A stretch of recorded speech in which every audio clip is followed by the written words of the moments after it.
we can look.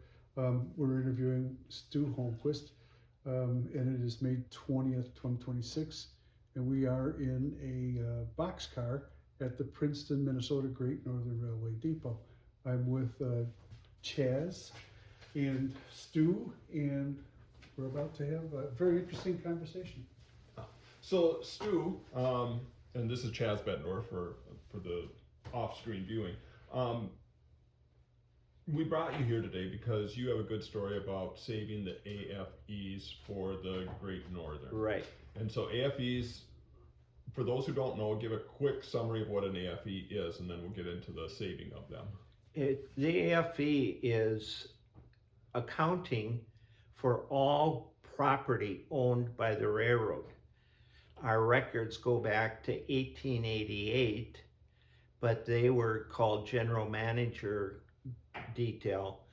In 1913, they were then listed as Great Northern, and in 1916 the federal government required every railroad in the country to audit their property, and they hired independent people to go over on the railroads and write down the property, and then the railroad provided its value.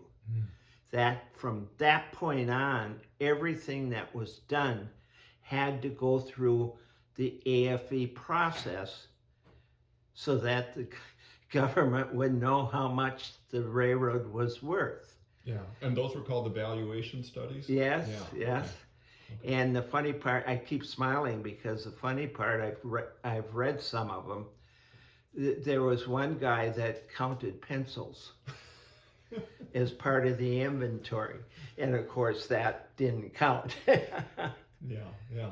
And would there, since they were basically catching up in 1915 with the valuation reports, were there errors and mistakes that were made, like what year the depot was built, for instance? Oh, absolutely. And I've struggled with many things. I'm here in Princeton, and they had a water tank collapse onto the depot, and I've been searching for records to document that incident and the type of tank it was, the value of the tank, etc. Haven't been able to find a damn thing about it. Oh, I didn't mean to swear. We're safe. We're in safe room.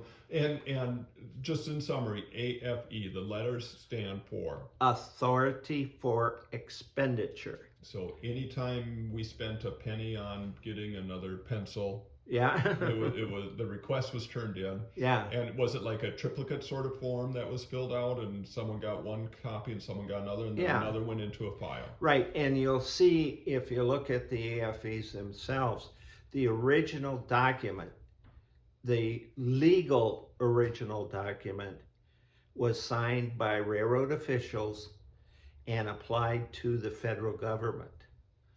And so that, they were trying to keep everything as honest as they could. So this was primarily a government instituted reform on the railroads. Yes. Would the Great Northern have done anything like this on their own had the government not told them to? Well, the fact that they started cataloging property, not necessarily value, but cataloging in 1888, my records start. And in 1913, it became Series 1 AFEs, and then in 1916, when the audit occurred, it was Series 2. And they went up till merger in 1970, and we even, from I think it was Montana, got records for the Burlington Northern. Oh. And they're sitting in a corner and no one's looked at them. So they're like a post-merger type of thing that still were being shoveled. Right. So those were collected during the operating days of Great Northern up to 1970. Those were collected where? At the general office building in St. Paul. Okay, the big one downstairs or downtown St. Paul. Okay. And I started out, I'll go back to my history. I have relatives all over Wilmer, Minnesota that worked for the railroad. But I started out in interest when I got to photograph the Centennial train that BN had, and it ran through St. Paul, and we were in a group and we photographed. And at that point in time, I started working on photograph collections. I did work at the Minnesota Historical Society. I did work at Burlington Northern. I had 2 friends in Detroit that I worked with. Not Detroit. Detroit Lakes? Superior. Oh, Superior. Okay. I didn't mean that. And we all got together and I made copy negatives of collections. Then, because I was in the museum, in quote, in the BN headquarters, it was a warehouse, not a museum. Mm-hmm. But they had every historical thing except the AFEs in that area. And I was going through and photographing and doing this and that. Well, then they had to get out of the Northern Pacific warehouse where they had the first series of AFEs from the 1890s, I think, Mm-hmm. up to 1913 to 16, Okay. because it kind of graduated. Yeah. They brought them. I had no place to put them. But I had a friend that was restoring the depot in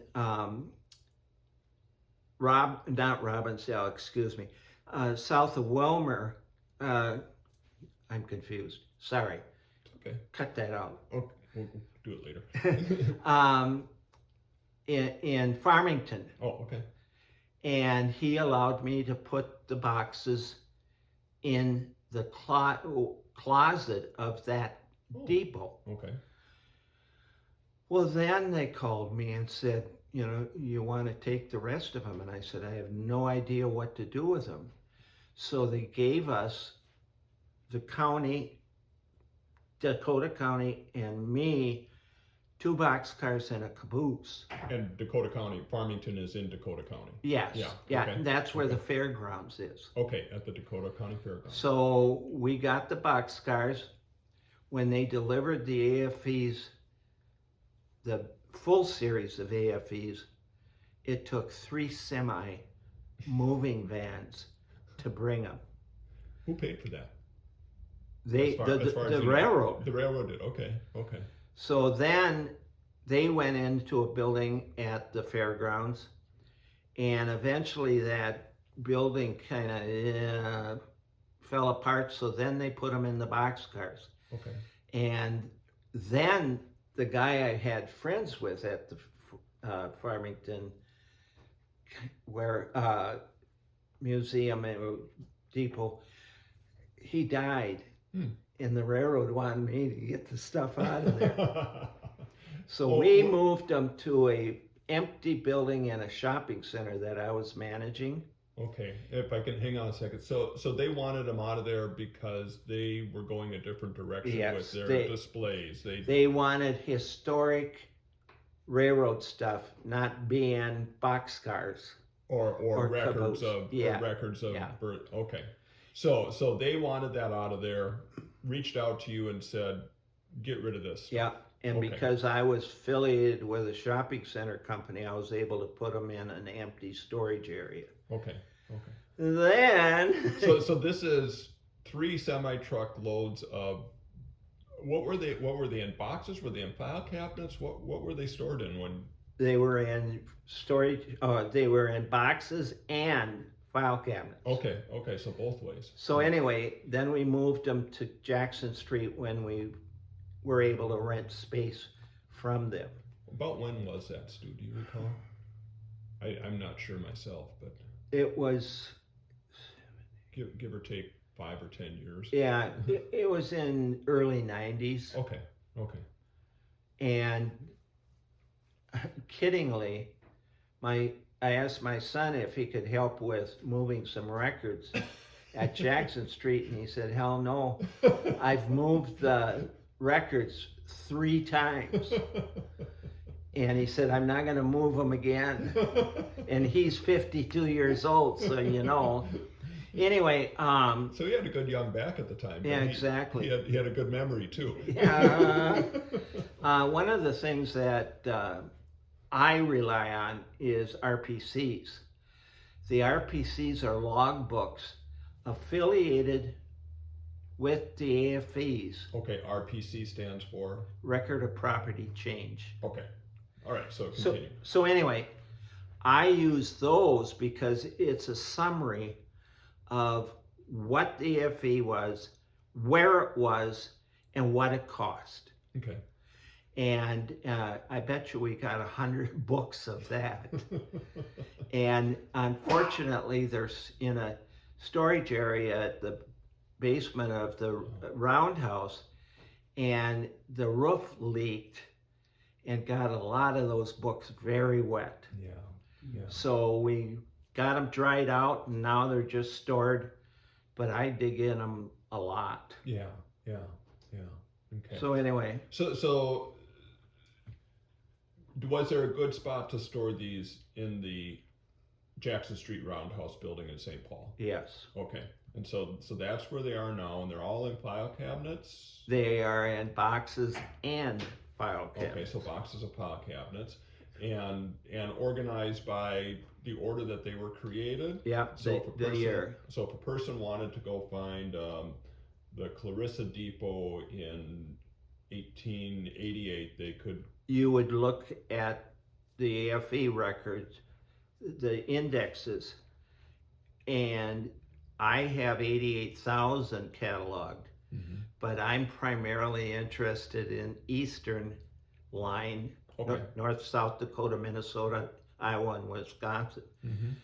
So anyway, there's somebody out west that has cataloged additional ones, and the records are about 118,000 records. Okay, and a record could consist of one page or multiple pages, right? Multiple chain pages. And maps and the whole works. Yeah, for example, this is a record for culverts being put near a bridge in Columbia Falls, Montana. Okay. Okay. And you can see there's tons of records that say, okay, this is when we got this part done. This is when we got the other part done. And then usually there is a map that shows where it was built. Like a blueprint type. Yeah. Okay. Yeah. Okay. And the interesting part about the blueprints, I don't know how the railroad conducted the blueprint collection, because this record is dated for long sighting 1902, and the paper's perfect. Yeah. So you know they must have had a means to make these after that date, Yeah. Yeah. because it doesn't make sense that I have blueprints also, we have blueprints also that are very deteriorated just because of their age. The age of them. Okay. So I'm going to roll back to about what year was it that you were ordered out of the cabooses? Was it 1984 or so? Well, I got, no, it's- Not out of the caboose, but out of the boxcars yeah, and into the mall. yeah, it was in the early 90s. I can look that up and early give 90s. it to That's you. okay. And so then at that point, to your knowledge, did the fairgrounds keep the boxcars, or did those? They sold the boxcars, one to a farmer, and I don't know where the other one went. Okay. And then BN, of course, repossessed the caboose, Okay. which, you know, my name was on the record, but I had no control. Yeah. And then that was at caboose X259. Yes, And so from BN's possession, what did they do with it? hauled it away, Okay. and then, It eventually got to the Grand Forks or East Right. Grand Forks. yes. Okay. And that was done through BM. Freudian slip, Stu. That was, yeah, BN. We got it. you're gonna have We'll to be doing some editing. Yeah, we'll cut it. and I had no control over it, and I was surprised when you talked about it being then in Bemidji, Yeah. Yeah. because Bemidji was a dear heart to me. Yeah. I managed the mall in Bemidji and confronted the building manager, the depot manager. He would let me know when trains were coming. Oh. So I wouldn't have to stand there waiting and not knowing what. Well, when they closed that, they gave the depot to the city. Well, I had been confiscating bricks from the platform. Yeah. And because it was from BN to the city, I got a letter from BN permitting me to take 1,500 bricks. Oh, okay. And so I rented a truck. My son and I drove up there and we started loading bricks. Mm-hmm. 2 police cars came, and then the city mayor came. The mayor had a restaurant in the shopping center. Oh. And he looked at me and he says, "Stu, what are you doing?" Why would you be here Yeah. doing this? Yeah. And so I gave him the letter, and he permitted me to take the bricks. Okay.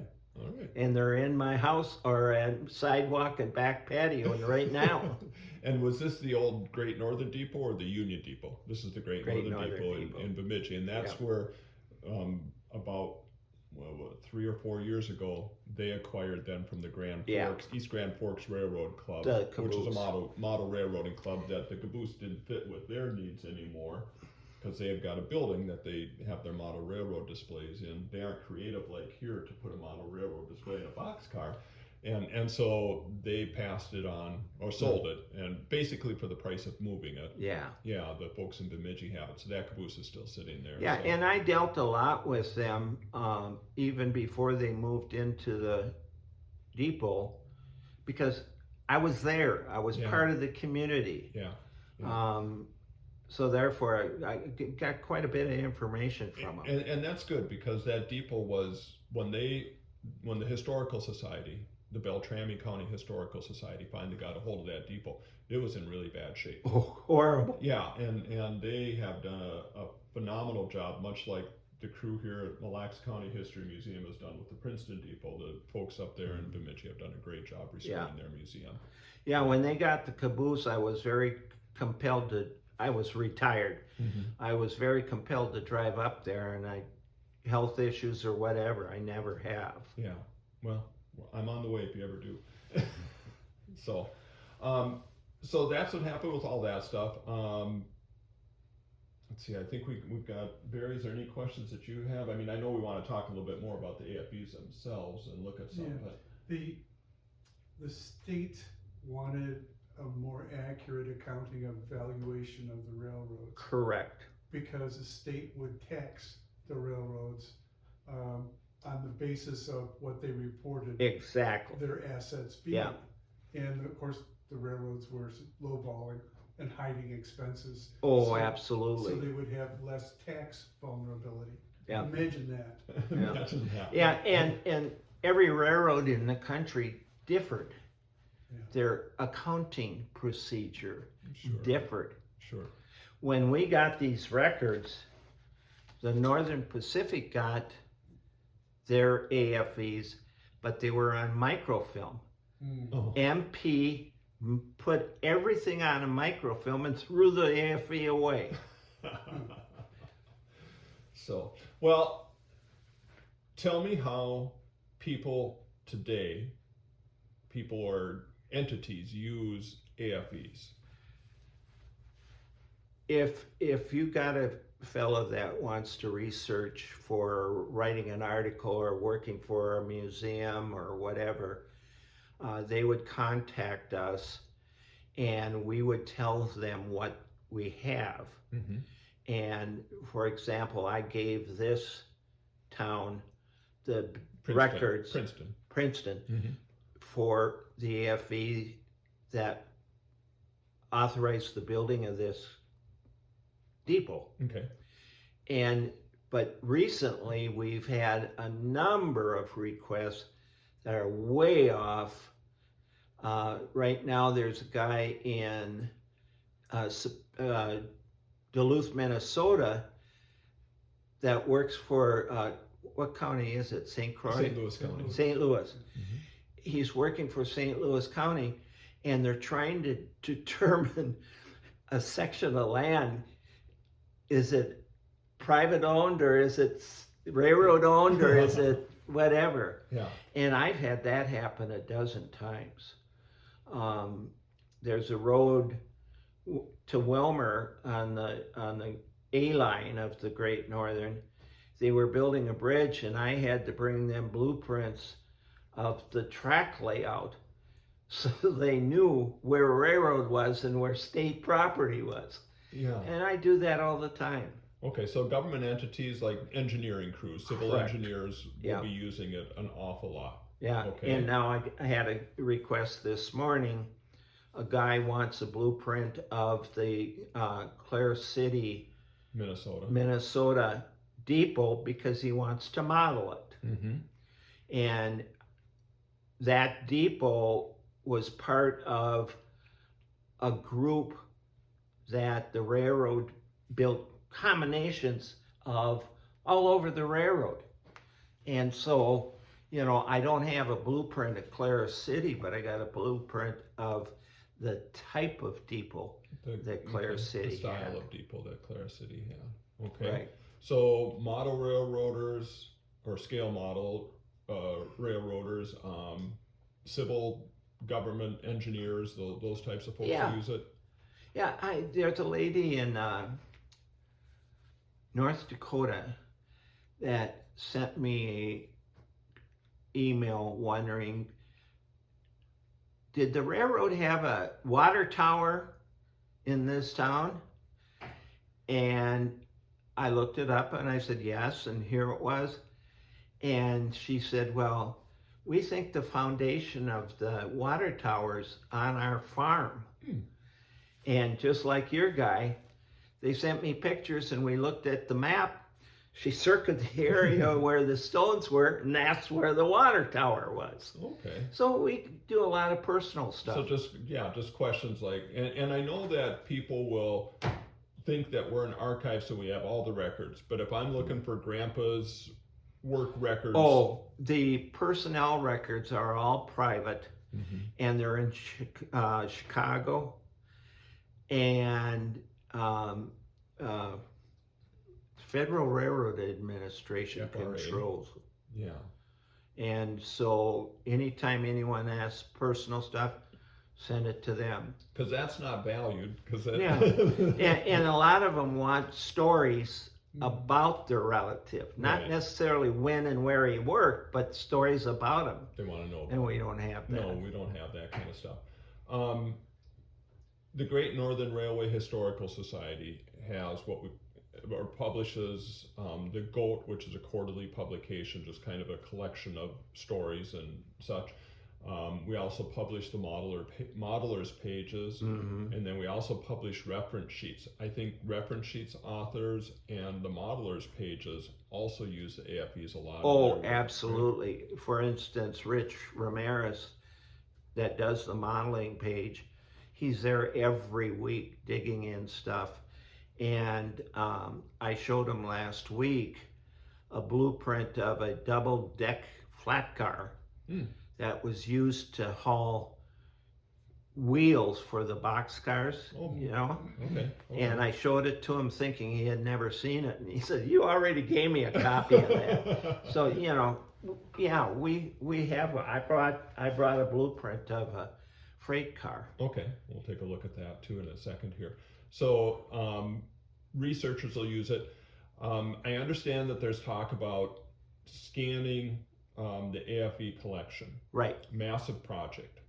And still to be determined how it's going to be accomplished. But correct. If that is accomplished, if we could scan all the AFEs, what would it mean to the government entities who are looking at AFEs, to the modelers, to the researchers of history, to the families that want to know? If you look at and of course I taught Great Northern, but if you look at any railroad, especially those that went west during the settlement era after the Civil War, those records are so important because it showed how the railroad influenced and created the towns. One of the things I was interested in is the forestry industry here in northern Minnesota. And the point that I read in an article is the railroad couldn't build a town without lumber, and northern Minnesota and Wisconsin provided that lumber. Now we're talking about the 1800s and early 1900s. So anyway, it's very important. Okay. And it'd be also convenient for a person to research while sitting at home. Right now, what can I find out if I wanted to, if I'm researching, which I am, the K line, okay? How can I learn about what might be in AFEs related to the K line? What I would do is list the towns and then go to my index for each town as to what there is. Now there will be other stuff that I haven't indexed. It may be putting new rail down, not in town, but in the main line. And I haven't got, so I would have to go to the record books to see that. Okay. Excuse me. And I know that online I can search and through the I can't remember the name right now. Why did I lose that name? But there's an opportunity for me to search online and find those indexes. The AFE index. What I will find is a listing that'll say Clarissa Gravel Spur extended 2,900 feet. But I won't, but if I had the actual AFE, I could see a lot more detail. Correct. But I at least can see when that gravel spur was, and I can see a number. It'll say AFE 144. You'll get a map normally. You'll get, a mile post record as to when and what was done, etc. Okay. And were the AFEs updated from time to time? So like if we had a AFE that showed construction of the depot in Park Rapids, would it also then have like when the depot was, or when a turntable was put in, or when a roundhouse or taken out or stuff like that? The Great Northern had 2,900 depots, and they kept records of every one of them, of course, but they usually didn't have structure plans. But the biggest source I have for depot plans are the layout, and the majority were redone to put in a restroom or lights. And I can show you one. It shows where the lights are, that kind of thing. But this guy that wants the Clara City depot, I got the layout, and I'll show him a picture of a similar depot, and then he can figure out what he wants to do. Okay. Can we see some of the samples that you brought, Stu? I showed you long siding. Here's the AFE. Oh, excuse me. Here's the AFE for the Princeton Depot, which had a record of, what was his name? Robert Campbell Dunn. Wrote a letter to James J. Hill saying, we really need a brick depot in this town. And that depot, I'm trying to find the original page. That was 1902 that request went in. And so therefore we got a record of the depot, how much it cost, and it was extremely expensive to build that depot. $15,170. For that depot right there, sitting on the Yeah. model, and then also right there. I brought this just to show you some differential. This is between Fargo and Surrey. And it shows the track layout. And basically what was done. And so if you want to know a milepost, what was there, it shows you. Okay, okay. And so this is just one series after, I mean, it's Yeah. showing probably like in 10-mile segments maybe or so? Yeah. Okay. Yeah, the guy from Duluth has a map with a milepost on it. Every mile was labeled MP so. And he wants to know what town passed that milepost. And I've been trying to search it, and I haven't been able to accomplish it yet. This is not a good one, but it shows the Cambridge, Minnesota depot layout when they made alterations on it to adjust for the ticket room and that kind of thing. Okay. And so they took the original blueprint and marked it up. Marked it up, Okay. correct. Okay. Do I need to show you another AFE or?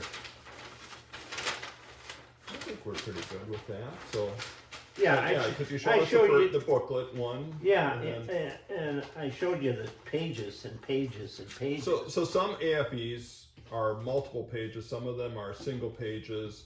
Some of them are interesting. Some of them are not so interesting. Right. Am I correct in that kind of a statement? Here's a spur track in Spokane, Washington to the Spokane Metals and Carbon Brothers that requested it. So it's all sorts of information about the request to put it in. Yep. And then the process of implementing. All that is there, huh? And here's a paint photo of a Coach 999. So this is telling how to paint that Correct. that car. And it tells you what is going on, what type of windows there were, etc., etc.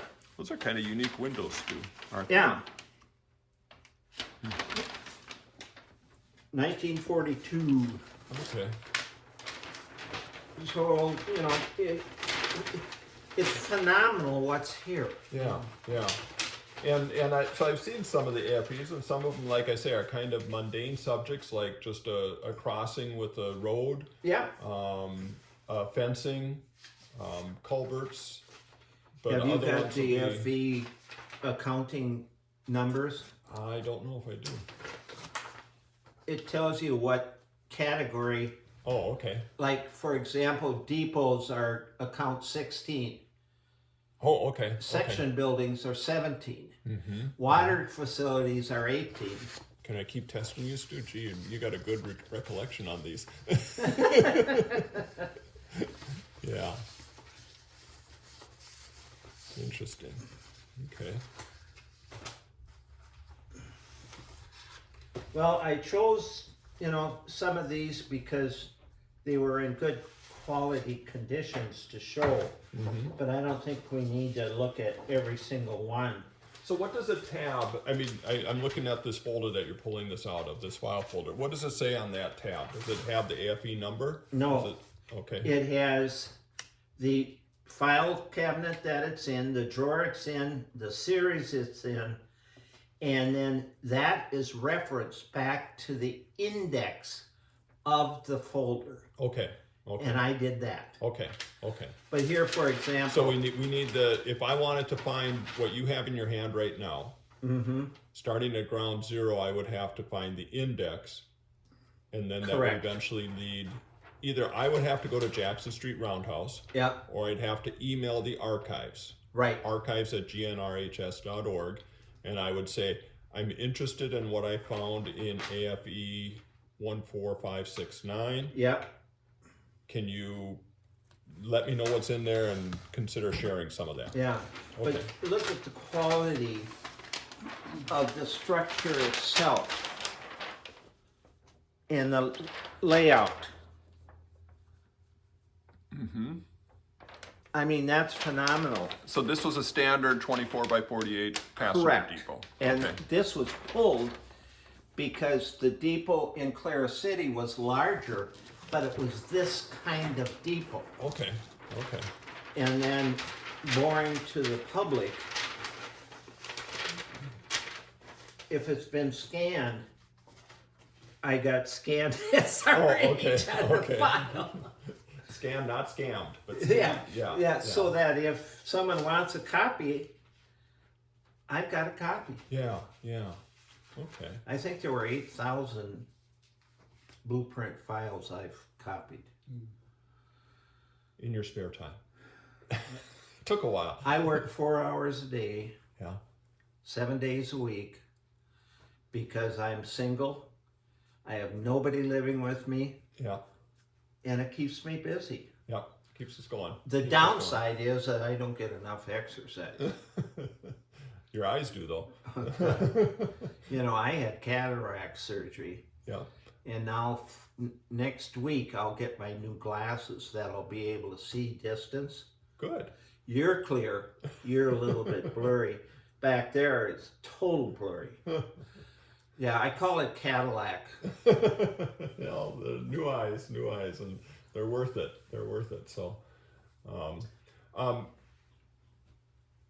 so I think I've about covered everything. I'll Barry, add- you've got some other. Stu, I'll add one other category of users of AFE information, and this comes from my personal requests of you. Mm-hmm. And we, an hour ago or so, took a tour of the Longs siding Right. Northern Depot, which is situated about 80 yards south of where we're sitting right now. And when we got that, it had been neglected for a period of time. And I asked Stu, what information do you have on the GN Portable Depot? And in 48 hours, I had via email outline of not just the construction of these things, but a bill of lading, what goes into each of these structures, and some different views. That was very, very helpful to putting that back together. Similarly, up at the Star Rail project in Wade Park, we had the good fortune to acquire an SW1 locomotive, and we wanted to get it painted. And I said, any chance you guys have? Well, of course we painting did. diagram. And Stu sent not only the painting diagram for the SW1 locomotive, the number that was on the painting plan was the number of the locomotive that we were planning to restore, number 80, which was the yard goat at the shops for decades. Mm-hmm. So that's another historic real life application. Historical society, Restoration, yeah, yeah. historical and restoration. Yeah, I know. For instance, when the folks in Bemidji were getting that caboose, they were all over. Give us information about X259. Mm-hmm. We want, and I know that I reached out to you to get information and help on that. And I'm sure, you know, the folks in Candy, Ojai, with their depot and with their locomotive there. I walk in, what do you want? So, what you have? You yourself did not work in the railroad, but your family, I did. Your dad did. No. Oh, you did. So what did you do when you were? Was it a summer job type of thing? When I was in college, I worked my sophomore or junior to senior summer at the railroad. Then after I graduated, I worked that summer at the railroad, and I had 3 separate jobs. Janitor in the depot, worked in the freight house, and then the other one was just kind of hanging around to make sure passengers, and it was boring, but it got me there. My wife's father and uncle worked for the railroad. Out of Wilmer. Okay. My mother's brother worked for the railroad. My dad had, did I say 2 or 3 brothers working for the railroad? And then as I got old enough, I had 5 cousins working for the railroad. Oh, wow. And so, you know, we'd get together for dinner and we'd start talking about railroads. And my wife's mother would just... Enough of that, huh? Yeah, exactly. Enough of that. No, I've got total lifelong connection. Good. I majored in history at St. Cloud State. Go Huskies. And I thought I'd be a school teacher, but I didn't work out. Mainly because my wife. You'd have done well. You'd have done well. She wanted to be in a specific area, and she worked in special ed, and there was demand for people like you wouldn't believe. Mm-hmm. Mm-hmm. So I couldn't find a teaching job in the area that she wanted to work. Oh, okay. So I willingly gave it up. Mm-hmm. But I was driven by the history of the Civil War. Mm. Oh, was I involved. And then in 1976, when the Centennial train was made, started me photographing trains. Okay. And I had a lot of friends that were like me photographing. Cool. Stu, as you look back on your passion for railroading, what stands out to you? What have you enjoyed particularly? Well, right now it's working on the AFEs and scanning blueprints and stuff. Photograph was the real issue. I've showed you photographs of BN by Williston. And, Medora. Yeah. And the job I had after I quit retail was managing shopping centers. And the company I worked for started building enclosed malls in smaller towns, and they were linked with Kmart. So I had Bemidji, I had Watertown, South Dakota, Houghton, Michigan, Brainerd, Minnesota, etc., etc. And so as I traveled, I found time for trains. As a matter of fact, now you're going to erase this part. My boss called me one time, and I was talking to him, and I was up in the mountains north of Denver, and I heard the train whistle, and I hung up. Photographed the train. Then I was driving back down to Denver, and I called him and I said, you know, the cell phone in this area is horrible. Sketchy reception out there, boss. Well, nothing wrong with that kind of a story, Stu. That's a good story. I've got pictures of the California Zephyr that is incredible. I'm sure you do.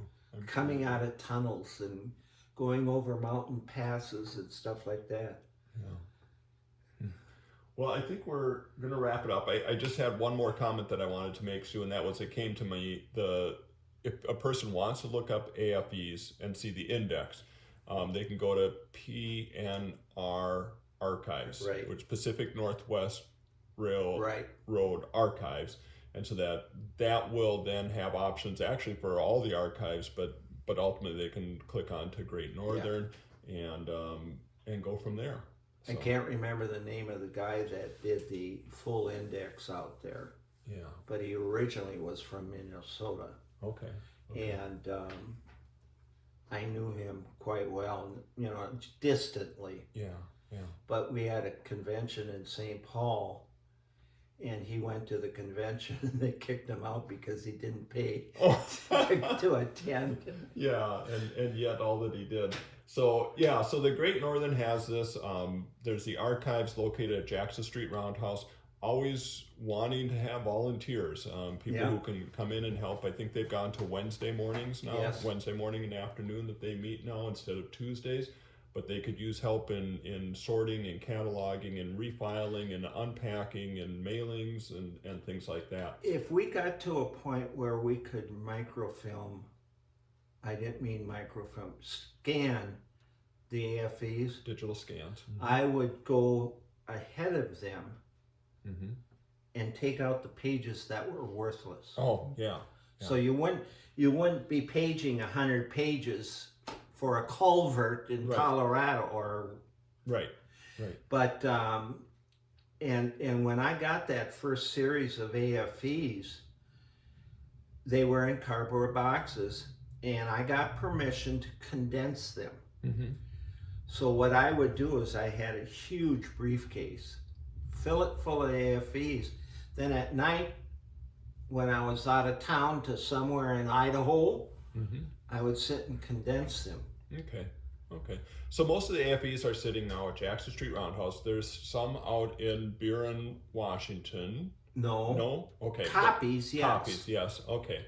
And also there's a wealth of information at various university towns along the Great Northern Route. Correct. And the Minnesota Historical Society also has a significant amount of Great Northern records. Yes, and they have records like James J. Hill's personal records. They have accounting records, which I should have mentioned earlier, and stuff like that. Mm-hmm. They were offered the AFEs and they said no. Okay. We got a series of maps, we call them rolled maps, that date back to the 1800s for the entire Great Northern line.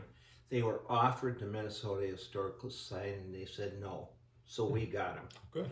The Heidi files, which were at the Hill Library, were offered to Minnesota Historical Society. They didn't want them, so we got them. And this is the Heidi, as in the Heidi Hofsaumer, who wrote the Great Northern Correct. history. Mm-hmm. Mm-hmm. Yeah, he died and she tried to finish the book, and then Don got a hold of it and did the final copy. Mm-hmm.